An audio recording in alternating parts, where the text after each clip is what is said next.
namin is yung matulungan sila na maibenta direct yung product nila para hindi nadadaan sa middleman.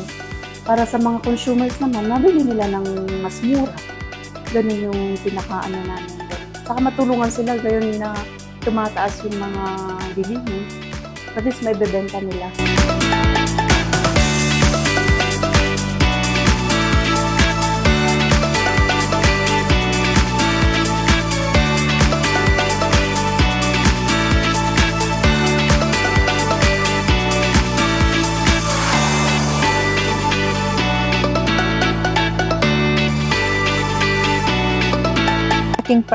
Blessing ito sa amin as an association and as producer ng mga products. Malaking tulong ito kasi it gives us yung way ba na ma-market mo yung mga tinda mo to introduce other peoples.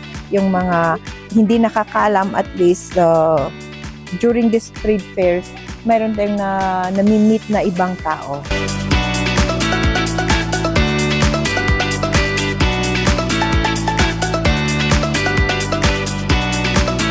Nagkaroon na ng ganito and nagkaroon ng regular na program na ganito, naging naging mas productive sila, tsaka parang nag-i-aim pa sila na we have to produce and produce.